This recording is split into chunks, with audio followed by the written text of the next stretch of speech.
என் அன்பு தங்கையே, இனி உனக்கும் உன் கணவனுக்குமான சொர்க்கபுரி இதுதான். இங்கே நீங்கள் உல்லாசமாக வாழ்வை கழிக்கலாம். என் மேல் உனக்கு ஏன் இத்தனை வன்மம்? சிறையில் அடைத்து சித்திரவதை செய்கிறாயே, நான் அப்படி உனக்கு என்ன கெடுதல் செய்து விட்டேன்? எந்த கேடும் செய்துவிடக் கூடாது என்பதற்காகத்தான் இந்த ஏற்பாடு. இன்னும் எத்தனை காலம் நாங்கள் இப்படி சிறையில் கிடந்து சாக வேண்டும்? என் பரம எதிரி உன் 8வது குழந்தை பிறக்கும் வரை. திருமணத்தன்று எனது பாதங்களை பூஜை செய்த கம்சரா இது? எங்களுக்காக தேரோட்டிய எனது மைத்துனரா இத்தனை கொடுமைகளையும் செய்ய துணிந்து விட்டார்? அவையெல்லாம் நான் அறியாமல் செய்த பிழைகள். எனவே என்னை மன்னித்துக் கொள்ளுங்கள் மாமா. அண்ணா, எங்கள் மீது கொஞ்சம் இரக்கம் காட்டக்கூடாதா? எனக்கு என்னுடைய உயிர் மிகவும் முக்கியம் அல்லவா? இனி இந்த சிறைதான் உங்கள் இல்லம். அண்ணனுடைய உயிர் முக்கியம் இல்லையா தேவகி? இருவரும் நன்றாக கேட்டுக்கொள்ளுங்கள். இங்கிருந்து தப்பிக்க முயற்சித்தால் என்ன நடக்கும் என்று உங்களுக்கே தெரியும். எச்சரிக்கை. யாரங்கே? அரசே, எனக்கு தெரியாமல் இந்த சிறைக்குள் ஒரு துரும்பு கூட உள்ளே வருவதற்கோ வெளியேறுவதற்கோ அனுமதிக்க கூடாது. உத்தரவு அரசே. மாமா, நீங்கள் இனி உங்கள் வசந்த கால வாழ்வை தொடங்கலாம். நான் என் மருமகன்களை காண மிகவும் ஆசையோடு காத்துக் கொண்டிருக்கிறேன். நான் வருகிறேன். அண்ணா, அண்ணா, அண்ணா!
அன்னையே, உங்கள் கடமைகள் எல்லாம் முடிந்தன. இப்போது நிம்மதியாகத்தானே இருக்கிறீர்கள்? இல்லை வியாசா, என் கடமைகள் இன்னும் முடியவில்லை.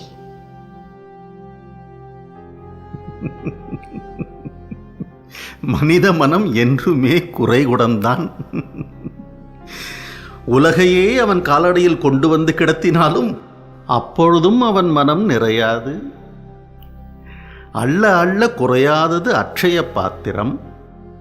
ஆனால் என்றுமே இட்டு நிரப்ப முடியாத பாத்திரம் மனிதனின் மனம். இதற்கு நீங்கள் மட்டும் எப்படி விதிவிலக்காக முடியும் அன்னையே? நான் ஒரு சாதாரண மனுஷிதானே. உன்னை போல் யோகியாக இருந்திருந்தால் இந்த கவலைகள் என்னை ஏன் இப்படி அலைக்கழிக்கப் போகின்றன? உங்கள் கவலைதான் என்ன? சொல்லுங்கள் தாயே. நீ அறியாததல்ல. அது ஏனோ தெரியவில்லை. புத்திர சோகம் இந்த அத்தினாபுரத்தை விடாமல் துரத்திக் கொண்டே இருக்கிறது. எனது செல்ல மகன் சித்ராங்கதன் திருமணத்திற்கு முன்பே கந்தர்வனிடம் உயிரை பறிகொடுத்தான். திருமணமான விசித்திர வீரியனோ தன் மனைவிகளை துடிதுடிக்க விட்டு இறந்து போனான். இப்பொழுது திருதராஷ்டிரனுக்கும் பாண்டுவிற்கும் திருமணமாகி பல வருடங்கள் கடந்துவிட்டன. ஆனால் அவர்களுக்கு இன்னும் வாரிசுகள் பிறக்கவில்லை. ஏன் இந்த புத்திர சாபம் ஹத்தினாபுரத்தை பீடித்திருக்கிறது?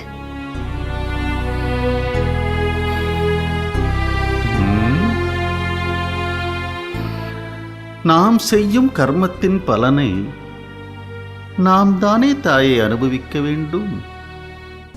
வியாசா, புரியும்படி சொல்வாயா? புரியும்படியே உங்களுக்கு சொல்கிறேன். இந்த அத்தினாபுரத்தின் சக்கரவர்த்தியாக யார் இருந்திருக்க வேண்டும்? பீஷ்மன்தான். பீஷ்மன் அரசாளும் உரிமையை துறந்து இன்று தனிமரமாக ஒரு பிரம்மச்சாரியாக வாழ்வது ஏன்?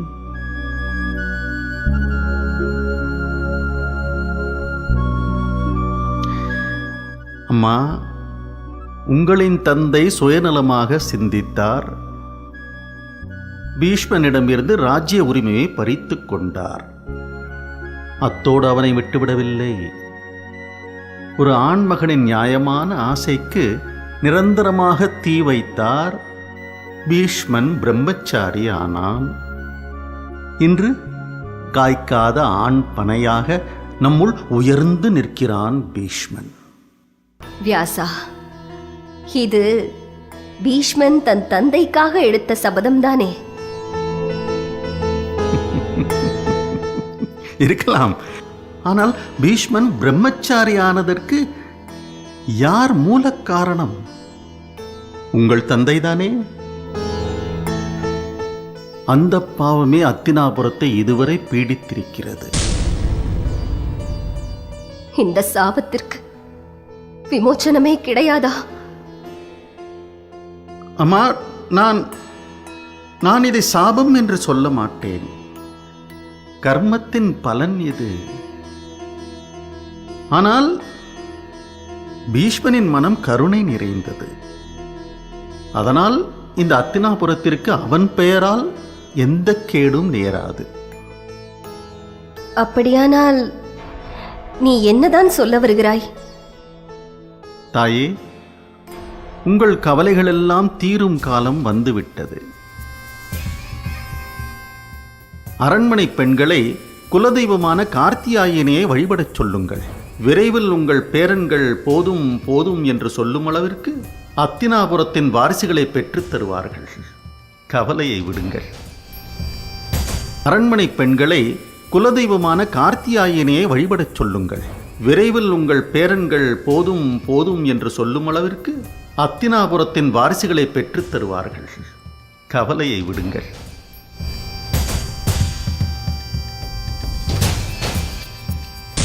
ஓம் ஸ்ரீ கார்த்தியாயினியே நமः.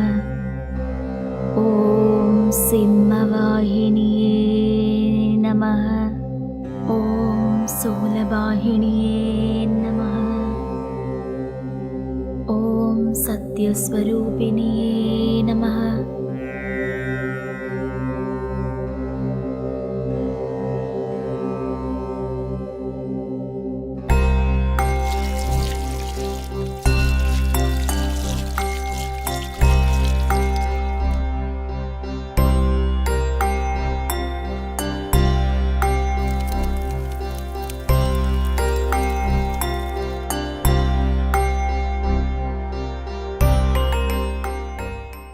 காந்தாரி, உன் உபசரிப்பாலும் விருந்தாலும் என் மனமும் நிறைந்துவிட்டது.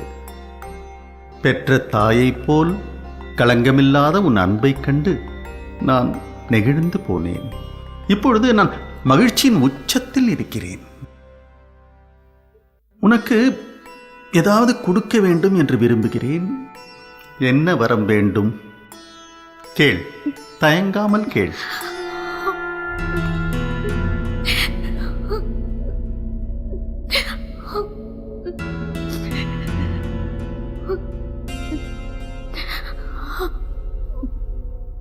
குழந்தாய், ஏன் இந்த கண்ணீர்?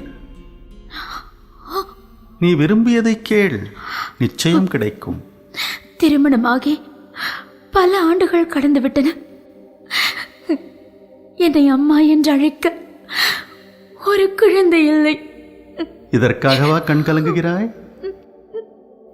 நீ விரும்பியது விரைவில் கிடைக்கும். சுவாமி, சரி, நீ இன்று கார்த்தியாயினியை எத்தனை மலர்களால் பூஜித்தாய்? 101 நாமாவளிகளை சொல்லி 101 மலர்களால் பூஜித்தேன்.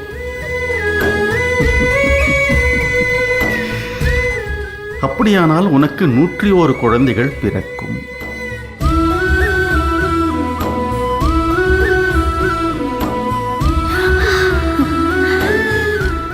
என் வயிற்றில் 101 குழந்தைகள் பிறக்கப் போகின்றனவா?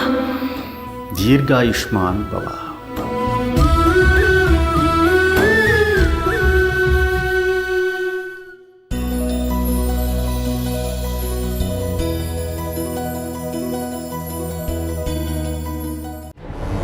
அரசே, அரசே, அரசே, நடக்கக்கூடாத கொடுமையெல்லாம் நடந்துவிட்டது. என்ன சொல்கிறீர்கள்? என் மகளையும் கொன்று விட்டானா அந்த படுபாவி? அப்படி செய்திருந்தால் கூட கொஞ்சம் கௌரவமாக இருந்திருக்கும். உங்களுக்கு நான் எப்படி அந்த கொடுமையை சொல்வேன்? தாமதிக்காமல் என்ன நடந்தது என்று சொல்லுங்கள். அரசே, தேவகி வசுதேவர் இருவரையும் இந்த மதுரா நகரே வேடிக்கை பார்க்கும்படி சங்கிலியால் பிணைத்து விலங்குகளைப் போல் இழுத்துச் சென்று சிறையில் அடைத்திருக்கிறான் அந்த கம்சன். இனியும் அந்த அரக்கனின் கொடுமைகளை என்னால் தாங்கிக் கொண்டிருக்க முடியாது. இன்று அதற்கு ஒரு முடிவு கட்டி. அரசே, அரசே, நான் சொல்வதை கேளுங்கள். கம்சா,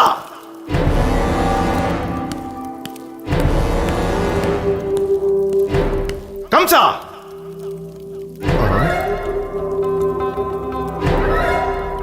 வணக்கம் தந்தையே. நீயும் ஒரு மனிதன்தானா? நான் மனிதன் இல்லை என்கிற ரகசியம் பாவம் உங்களுக்கு தெரிந்திருக்க வாய்ப்பில்லை. இப்படி ஒரு கொடுங்கோலனை வளர்த்ததற்காக நான் வெட்கப்படுகிறேன். நான் அப்படி என்ன கொடூரத்தை செய்துவிட்டேன் என்று அறிந்து கொள்ளலாமா? மாபாதகா, என்ன கொடூரத்தை தான் நீ செய்யவில்லை? இளவரசன் என்ற இருமாப்பில் மதுரா தேசத்தை நாசம் செய்தாய். அறியாமல் செய்கிறாய் என்று நான் அலட்சியமாக இருந்து விட்டேன். அண்டை நாட்டு அரசர்களை வலிய வம்புக்கு இழுத்து அடித்துக் கொன்றாய். அதை அரசியல் என்று பொறுத்துக் கொண்டேன். என் அன்பு மகள் தேவகி பெற்றெடுத்த பச்சிளம் குழந்தையை கொடூரமாக கொன்றாய். உயிர் பயத்தால் கொலை செய்கிறாய் என்று சகித்துக் கொண்டேன். இப்போது என் அன்பு மகளையும் அவளது கணவனையும் மாடுகளைப் போல் வீதியில் இழுத்து வந்து சிறையில் தள்ளி இருக்கிறாய். உண்மை, அப்படித்தான் செய்தேன். நீங்கள் அறியாத இன்னொரு உண்மையையும் உங்களுக்கு சொல்கிறேன். நன்றாக காது குளிர கேட்டுக்கொள்ளுங்கள்.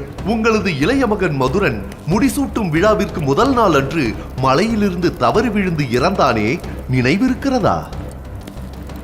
உங்களது இளைய மகன் மதுரன் மலை உச்சியிலிருந்து தவறி விழவில்லை.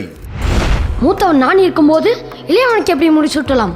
அதற்கு காரணமும் இருக்கிறது.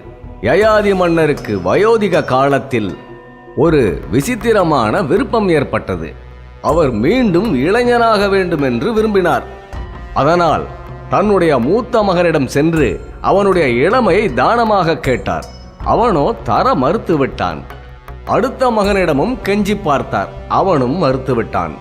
அப்பொழுதுதான் யயாதி மன்னனுடைய கடைசி மகன் புரு தன் இளமையை தந்தைக்கு தானம் செய்ய முன்வந்தான்.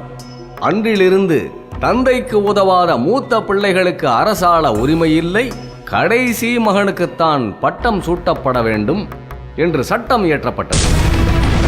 இளையவன் தான் முடிசூட்டப்படுவான் என்று அக்ரூவர் சொன்னதும் எனது மனம் கோபத்தில் கொந்தளித்தது. அவனை விளையாட வருமாறு வற்புறுத்தி மலை உச்சிக்கு அழைத்துச் சென்றேன்.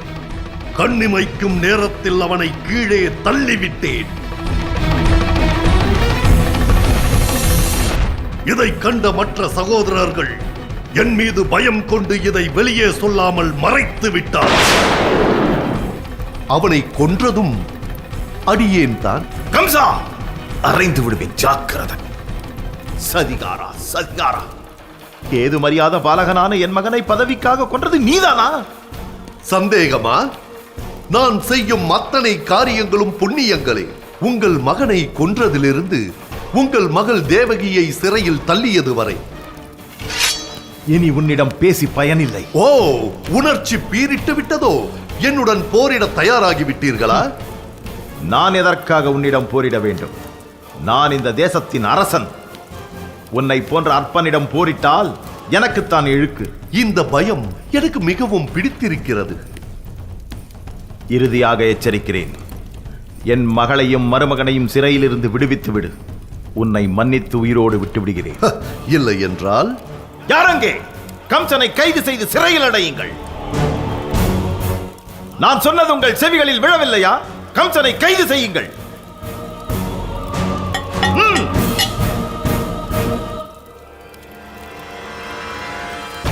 காவலர்களே, என் அன்பு தந்தையின் ஆசையை உடனே நிறைவேற்றி விடுங்கள். பாவம், வயதான காலத்தில் கூச்சல் போட்டு அவரை உணர்ச்சி வசப்பட வைக்காதீர்கள். உண்மை ஊழியனாக செயல்படுவதே நீங்கள் அவருக்கு செய்யும் மரியாதை.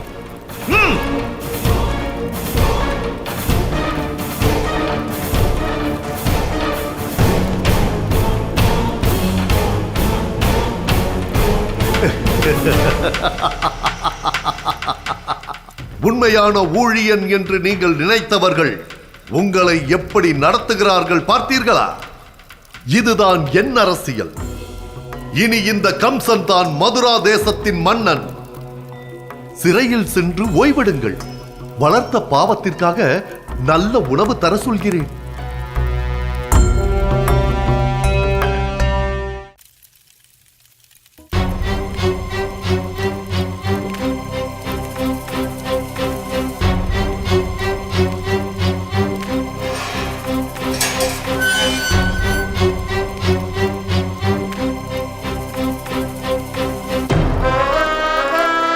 அரசே, அரண்மனையில் அத்தனை பேர் முன்னிலையிலும் என்னை அறைய ஓங்கியதே உங்கள் கரம். உங்களுக்கு என் கன்னத்தில் அறைய வேண்டுமில்லையா? உங்களின் விருப்பத்தை நிறைவேற்றவே இப்போது நான் வந்துள்ளேன். அறையுங்கள் அரசே, அறையுங்கள், அறையுங்கள்.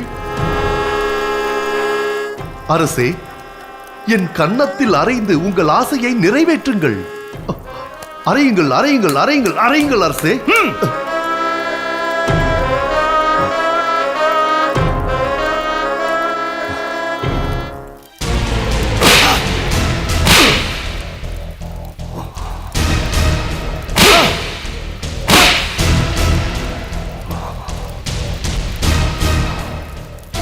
என்ன நெஞ்சுரம் உனக்கிருந்தால் சபை நடுவே என்னை அறைய கை ஓங்கி இருப்பாய். இன்று நான் கொடுத்த அறையை உன் வாழ்நாள் முழுவதும் மறக்க மாட்டாய் இல்லையா? கம்சா, உன் தந்தை என்றும் பாராமல் என் கன்னத்தில் அறைந்து என்னை அவமானப்படுத்தி விட்டாய் அல்லவா? என்ன சொன்னாய்? இன்னொரு முறை சொல். நீ எனக்கு தந்தையா? இதை சொல்ல உனக்கு வெட்கமாக இல்லை? நான் யாருக்கு பிறந்தேன் என்ற ரகசியம் தெரியுமா உனக்கு? நீ என் தந்தையும் இல்லை, நான் உன் மகனும் இல்லை. என் தந்தை அசுர குலத்தை சேர்ந்தவர். யார் தெரியுமா? திருமிலன். எல்லா உண்மையையும் சொல்லிவிட்டார். இன்னொரு முறை என்னை மகனே என்று அழைத்தால் உன் நாவை துண்டாக்கி விடுவேன்.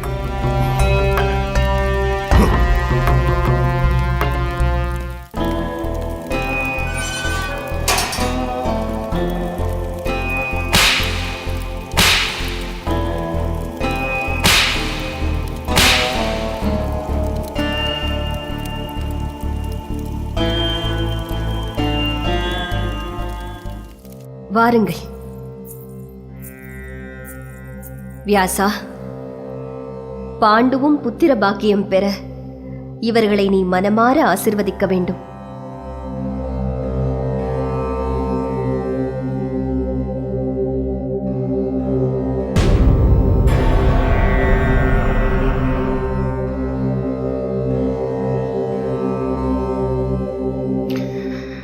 நலம் உண்டாகட்டும். பாண்டுவின் மனைவிகளுக்கு தேவர்களின் ஆசியால் 5 குழந்தைகள் பிறக்கட்டும்.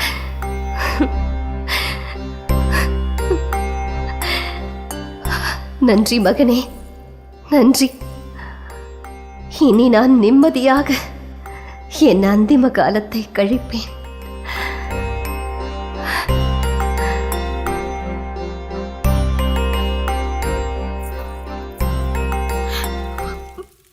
ஐயோ, என் குழந்தை சிந்திய இரத்தத்தின் வாடை என் மூச்சை திணற வைக்கின்றது. அதன் சிரிக்கும் முகம் என் நெஞ்சில் உறைந்து விட்டது. ஏன் நமக்கு மட்டும் இப்படி ஒரு கொடுமை நிகழ வேண்டும்? ஜனனமும் மரணமும் தொடர்வினை. இந்த இரண்டுக்கான திறவுகோல் நம்மிடம் இல்லை. மரணம் எனும் பாதை இறைவனின் திருப்பாதத்தில் நம்மை கொண்டு போய் சேர்க்கும். அப்படியானால் நம் குழந்தையும் இறைவனின் திருப்பாதத்தில் சேர்ந்துவிடும் அல்லவா? இதில் உனக்கு சந்தேகம் என்ன தேவகி? இப்பொழுது நாம் கையறு நிலையில் இருக்கிறோம். நடந்ததை நினைத்து உன்னை வருத்திக் கொள்ளாதே. துன்பத்திலிருந்து விடுதலை அடைய ஒரே வழி பற்றினை துறந்து விடுவதுதான். இப்பொழுது நாம் கொண்டிருப்பது குழந்தையின் மீதான பற்று. பற்று ஆசையாக பரிமாணிக்கிறது. ஆசை சினமாக வடிவெடுக்கிறது. சினத்தால் மனக்குழப்பம், குழப்பத்தால் நினைவின்மை, நினைவு நாசத்தால் புத்தி நாசம், புத்தி நாசத்தால் நன்னறி இழந்து மனிதன் வீழ்கிறான். இந்த இழிவு நிலை நமக்கு வேண்டாம் தேவகி. நாம் ஒருவருக்கும் கேடு நினைத்ததில்லை. நாம் நல்லதையே நினைப்போம். நான் நம்பும் நாராயணன் என்னை எப்படி கைவிடுவான்?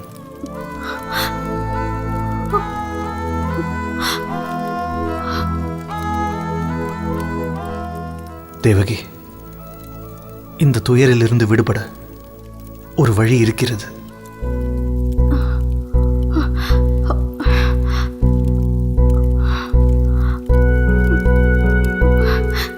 என்ன அது?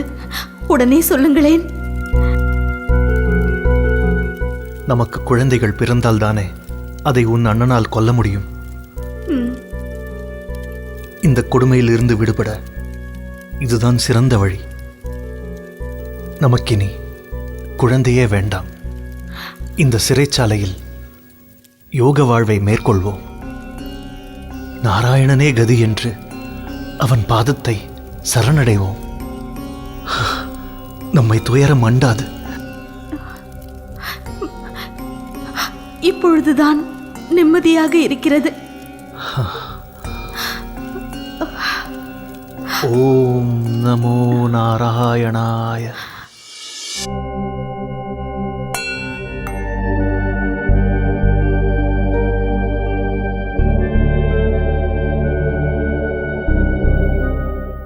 என்னிடம் சொல்லக்கூடாத காரணம் என்றால் விட்டுவிடுங்கள்.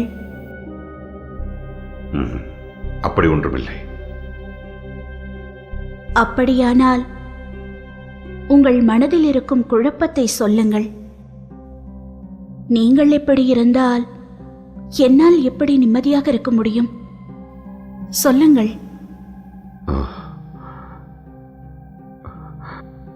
அண்ணன் திருதராஷ்டிரர் அரியணையை விட்டு இறங்க வேண்டும். நான் அரியாசனத்தில் அமர வேண்டும். இதுதான் பிரச்சனை. அரசே, கொஞ்சம் புரியும்படி சொல்லுங்கள். நான் சக்கரவர்த்தியாக அரியணை ஏறுவதை என் அண்ணன் திருதராஷ்டிரர் விரும்ப மாட்டார். இது என்ன அநீதி? திக்விஜயம் சென்றதை அவருக்காகத்தானே? அவன் செத்து மடிவான் என்று அவனை திக்விஜயம் அனுப்பினேன். அவனோ 8 திக்கும் புகழ் பாட சக்கரவர்த்தியாக திரும்பி இருக்கிறான். திரும்பிய பக்கமெல்லாம் அவனுடைய புகழறைதான். கேட்டு கேட்டு என் காதுகள் பழுத்து விட்டன.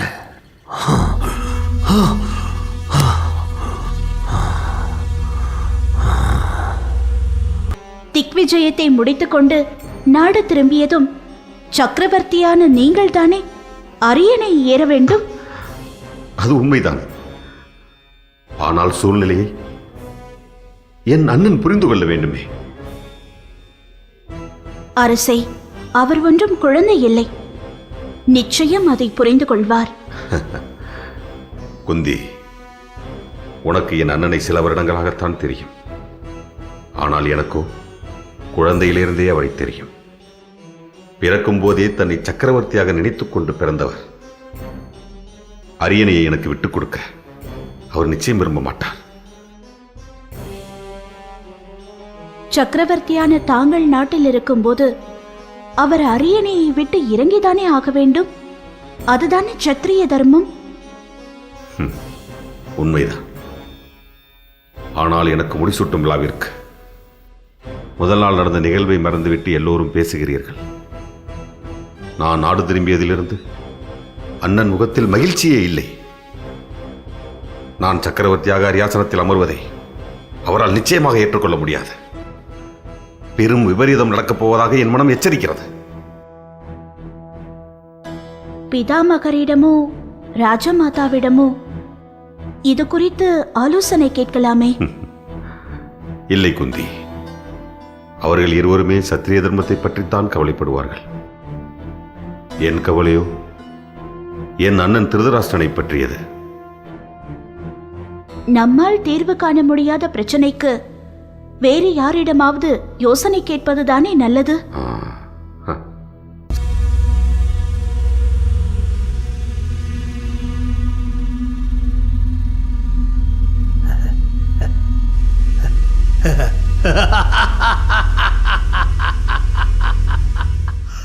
சபாஷ், நல்ல யோசனை. அனுப்பிவிடலாம், காட்டுக்கு அனுப்பிவிடலாம். ஆமாம், பாண்டுவை காட்டிற்கு அனுப்பிவிடலாம்.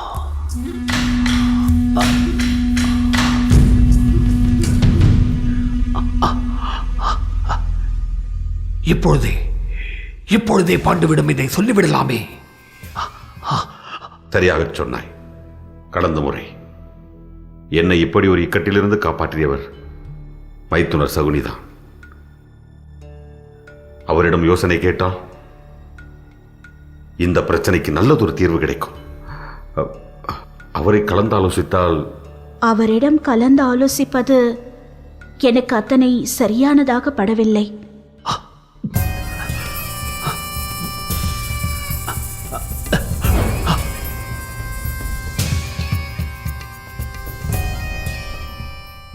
நானே மறுபடியும் போய் எப்படி சொல்வது? இளவரசே, சக்கரவர்த்தி காட்டுக்குள் அனுப்பும் யோசனை நன்றாக இருக்கிறது. ஆனால் ஒரு சந்தேகம். சக்கரவர்த்தியை ஏற்கனவே திக்விஜயம் அனுப்பி வைத்தீர்கள், திரும்பி வந்து விட்டார். இப்போது காட்டுக்கு சென்று உடனே திரும்பி வந்து விட்டால்? மடையா, முதலில் அவரை காட்டிற்கு அனுப்புவோம். அதற்கு பிறகு நிரந்தரமாக தங்குவதை பற்றி யோசிப்போம்.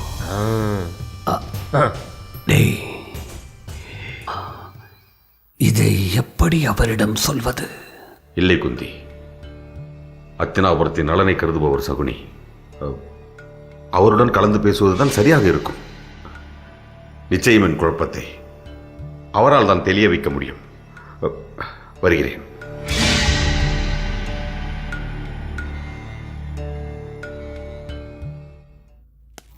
வணக்கம் இளவரசே. பாண்டு சக்கரவர்த்தி வந்து கொண்டிருக்கிறார்.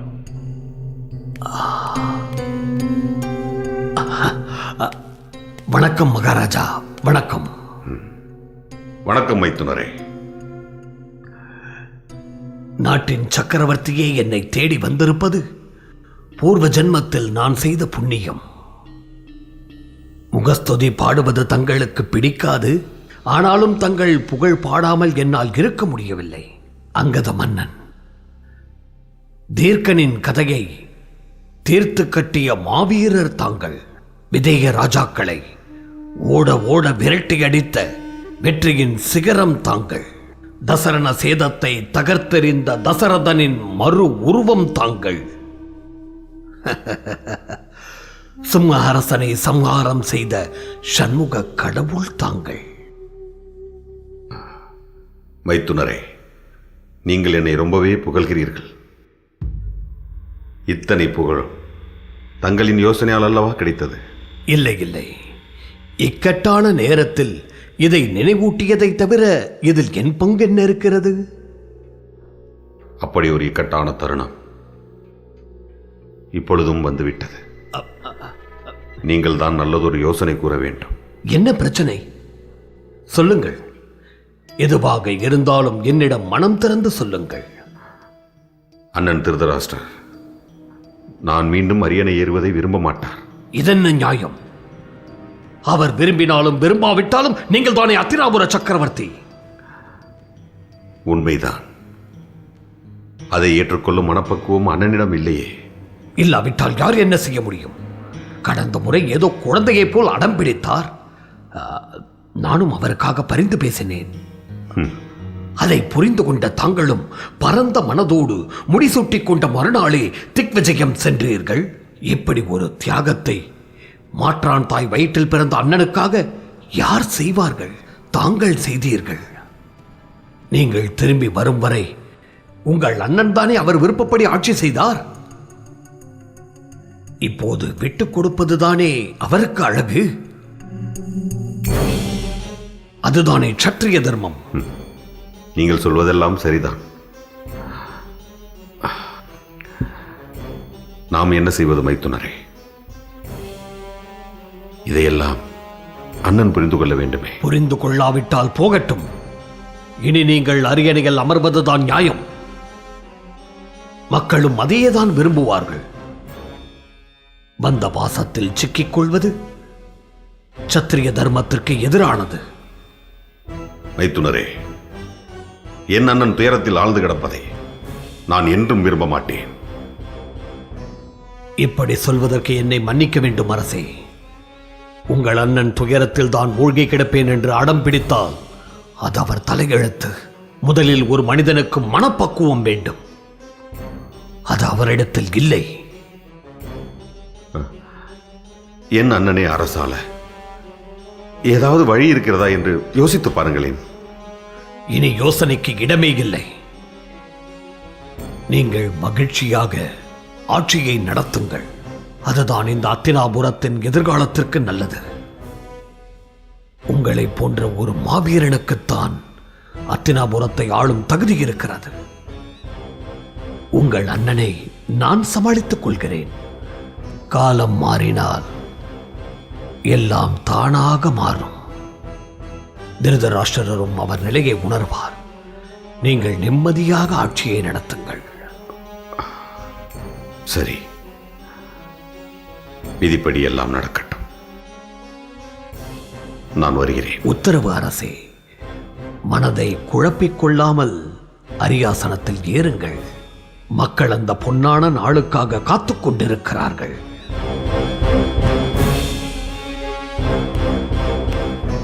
நிலவா, உடனே வா. உடனே நான் காட்டிற்கு கிளம்ப வேண்டும். அதற்கான ஏற்பாடுகளை உடனே செய். அப்பப்பா, இந்த அரசியலே நமக்கு ஆகாது. நிம்மதியாக காட்டிற்கு சென்று ஓய்வெடுக்க வேண்டும்.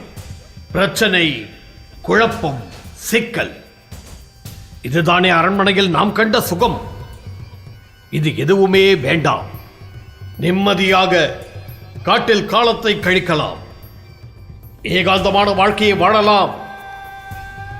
இயற்கையான காற்றை சுவாசித்துக் கொண்டு காட்டின் அழகை ரசித்துக் கொண்டிருக்கலாம்.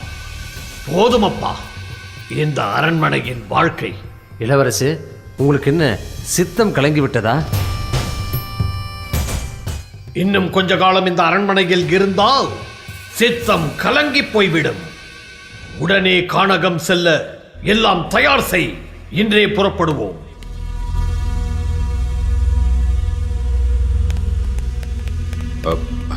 மைத்துனரே, அரசே, காட்டிற்கு செல்ல வேண்டியது நீங்கள் இல்லை, நான் தான்.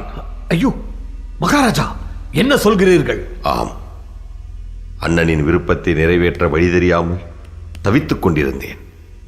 இம்முறையும் உங்கள் மூலமே அதற்கு தீர்வு கிடைத்து விட்டது. அரசே, எனக்கு மன நிம்மதி இல்லாமல் இருந்ததினால்தான் காட்டிற்கு செல்லலாம் என்றிருந்தேன். இவ்வளவு பொறுப்புகள் இருக்கும் நீங்கள் காட்டிற்கு செல்ல வேண்டிய அவசியம் என்ன? இருக்கிறது மைத்துனரே.